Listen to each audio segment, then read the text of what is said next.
Yes, we are continuing with chapter 1. सो हमने last class में chapter 1 के क्वेश्चन नंबर 1 और क्वेश्चन नंबर 2 पूरे कर लिए थे. Now question number 3. Select the most appropriate alternatives from those given below and rewrite the statements. ठीक है, basically fill the blank. Surplus of income over expense मतलब income is more than expense. तो अगर आपने कमाया 100, खर्चा 80 किया, मतलब आपने 20 रुपए का एक्स्ट्रा अर्निंग किया. Of course that is nothing but the profit. Option is A. In dash basis of accounting actual cash receipts and actual cash payments are recorded. मतलब जब पैसा आता है तब आप रिकॉर्ड करते हो, जब पैसा आप पे करते हो तब रिकॉर्ड करते हो. ये होता है आपके cash system. Accrual and mercantile are same, जिसमें actual cash receipt actual cash payment का कोई रिलेवेंस नहीं है. जब ट्रांजैक्शन हो रहा है, लाइक फॉर एग्जांपल अगर मंथ एंड आ गया तो सैलरी अगर दी नहीं भी हो आपके एम्प्लॉयज को तो भी आपको खर्चा दिखाना पड़ता है, तो वो अक्रूवल है. जबकि जब आप एक्चुअल में सैलरी पे करते हो तब आप खर्चा दिखाते हो, तो वो cash system. So they are asking about cash system. Okay. Amount which is not recoverable from customer. पैसा जो उधार है कस्टमर के पास, वो अब नहीं मिलने वाला, not recoverable, will be termed as bad debts. Doubtful मतलब शायद मिल भी सकता है, नहीं भी मिल सकता है, तब वो डाउटफुल है. बट जब नहीं मिलने वाला ये कंफर्म है तो वो बन जाता है आपका bad debts. Accounts must be honestly prepared and they must disclose all material मतलब important information is known as. मतलब आपने अकाउंट्स बनाते वक्त कुछ उसमें कोई भी मैनिपुलेशन नहीं करना चाहिए. जो भी डिस्क्लोज करना है सब डिस्क्लोज कर देना चाहिए. ये बताया गया है as per disclosure concept. Okay. A commodity in which a trader deals, हमने लास्ट क्लास से देखा था, ये इज नोन एज गुड्स. जिसमें आप डील करते हो इसको आप बोलेंगे goods. Dash means the reputation of business in terms of money. ये भी हम लास्ट टाइम देख चुके थे. It is called as goodwill. Okay. According to dash AS, cash flow statement is prepared. So AS का full form is AS are accounting standards. ये एक तरह से गाइडलाइंस है आपके लिए कि आपने कैसे अकाउंट्स बनाना चाहिए.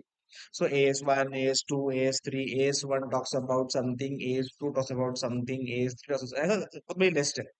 तो उसमें से एक AS है which is AS3, which will deal with how to prepare a cash flow statement. AS2 deals with inventory. AS10 deals with fixed assets. ठीक है, ऐसे बहुत सारे AS है, आपको एटलीस्ट उनके नाम पता होने एक्सपेक्टेड है.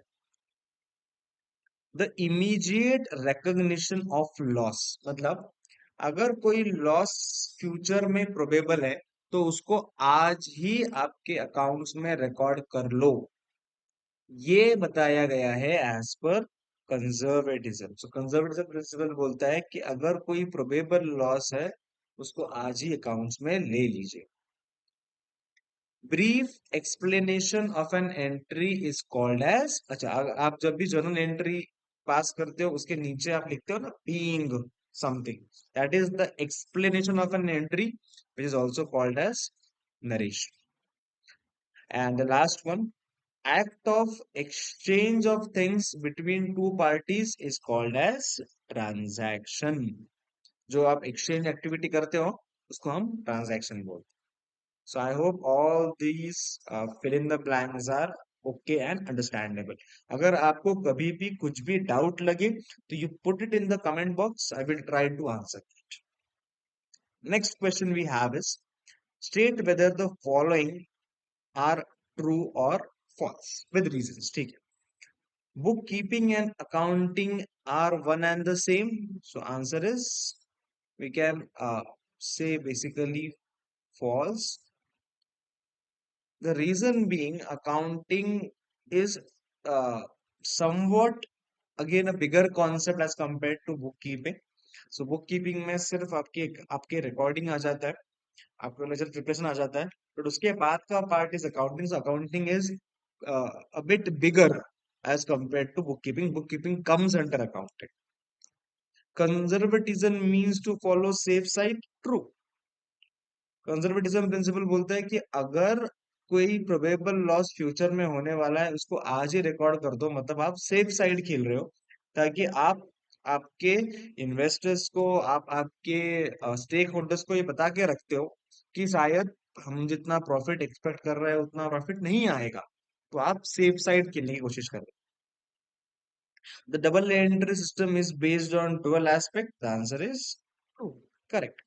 Dual aspect says that every transaction has to aspect. जैसे मैंने अगर आपको गुड्स बेचे हैं तो आपने मुझे पैसे दिए, मैंने आपको सैलरी का अमाउंट दिया है तो आपने मेरे लिए काम किया है.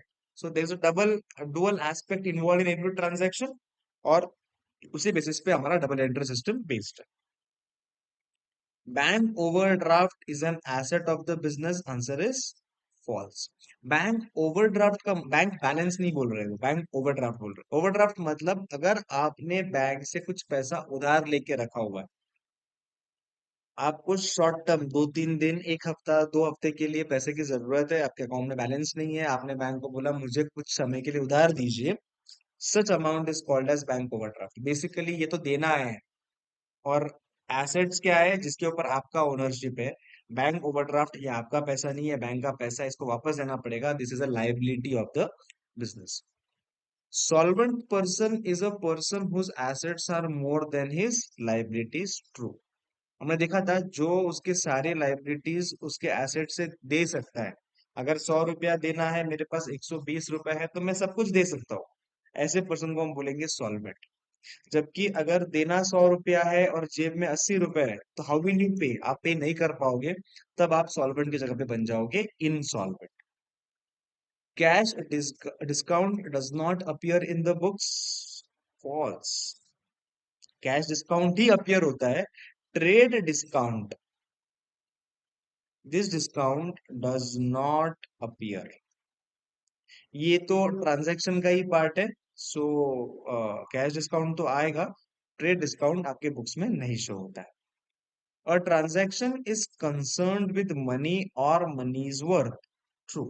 जहां पे पैसा या पैसे का कोई वैल्यूएशन नहीं हो रहा है, या पैसे के वर्थ का कोई चीज नहीं डील हो रही है, हमारे लिए वो ट्रांजैक्शन नहीं होगा. Accounting is language of business. True. Accounting talks to the owners. Accounting talks to government, to banks, to everyone, and tell them what the business is doing. So yes, it's the language of business. In earlier times of civilization, accounting was done by owners. No, false.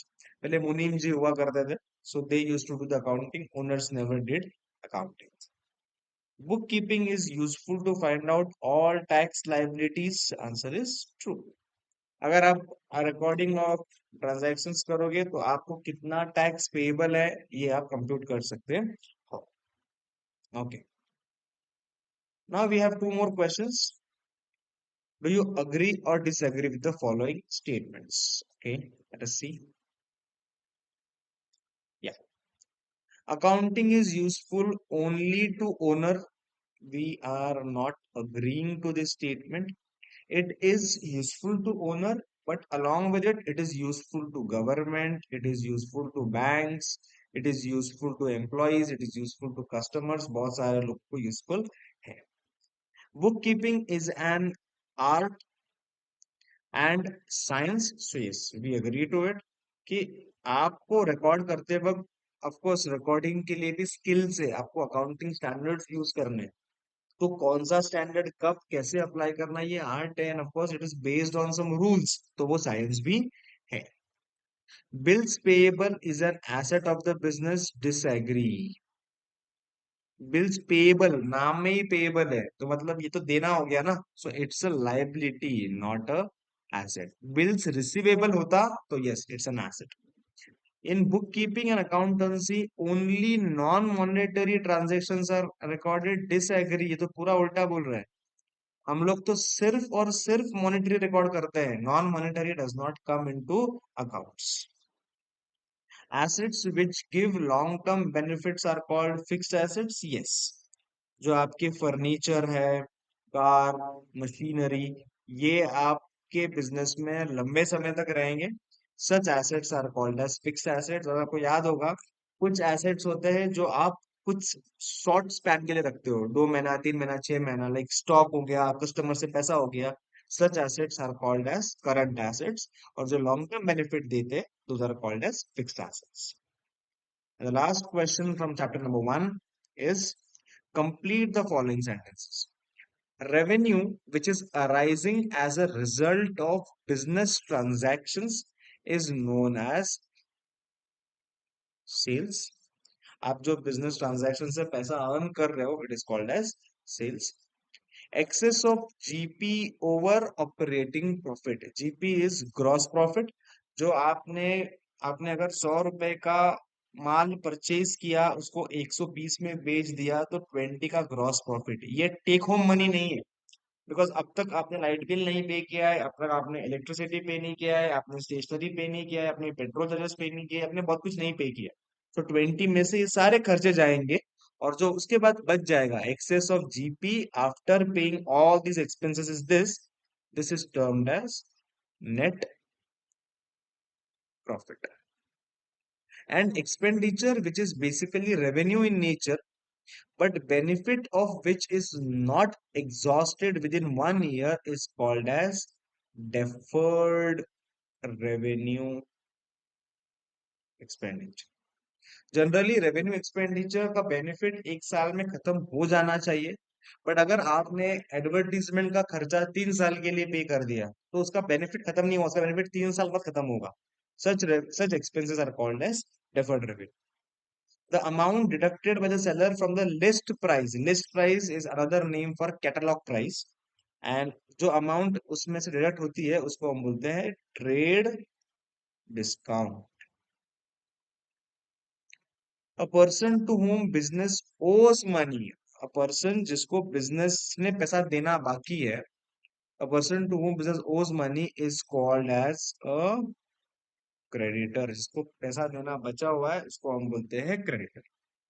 So I hope all the answers to all the questions from chapter number 1 are okay. If any doubt, you can post in the comment box. I will surely answer. Thank you.